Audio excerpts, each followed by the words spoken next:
Clemson may have a little something for the #1 team in the land today. Aerial coverage provided by Goodyear. Celebrating the challenge of road games everywhere. Are you ready for the road? Goodyear is more driven.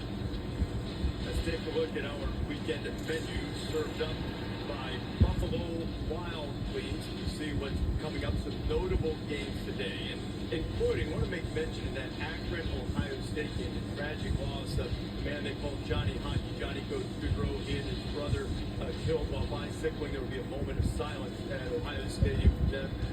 Today, UCLA goes to Hawaii, member of the Big Ten. Fresno State against the national champions. And then on the field, we touched on them a couple of times because it's such a big story. You've got the $20 million NIL package or whatever it was.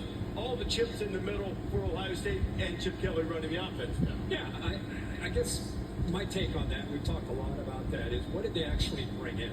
You know, I mean, we talked about this $20 million roster, but they brought in a quarterback in Will Howard who was going to fight to keep his job at Kansas State. You brought in a backup running back from Ole Miss who could be kind of a good tandem to Trevion Henderson, who's already there. And then they brought in a great safety in Caleb Downs. That's really what they brought in. So I've looked at Ohio State's roster over the last 10 or 15 years.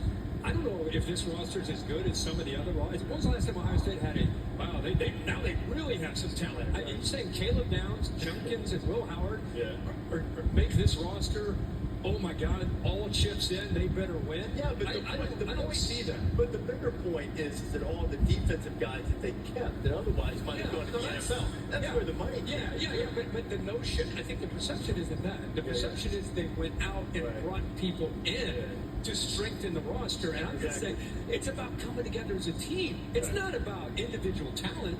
That's Ohio State. That's everybody who goes through the portal. You know, you hit it on the head because I live in Miami, right? I actually get my hair cut on campus, University of Miami. Oh, wow. That's good. Shout out to my barber, Oliver. I'm looking forward to seeing how this started in the right age group.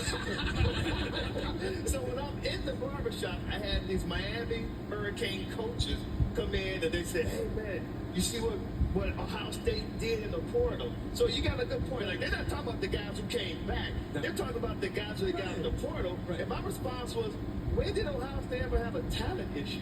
Like, look at the recruiting rankings. Like, they've never had that problem. And at that point, they were quiet. Yeah. But as a player, you always want to see how these high-profile guys fit in. Guys who you get out of the portal. Coach, you talked about the fit. You want to make sure they fit your culture. But as a player, I want to make sure that they're buying into our culture, too. Now, the early games, you really can't tell because the competition level isn't as high. But when they start to play conference games, opponents who are equal to them, to me, that's when you really get to see what these guys, the newcomers, are made of. But really, it's the guys they kept, as Reese said, that's most important. They already have the culture. You know, just like Oregon, they're going to have a pretty good defense. You know, Gabriel Dillon is going to be a newcomer at quarterback. Is he going to provide the leadership? He certainly has the talent.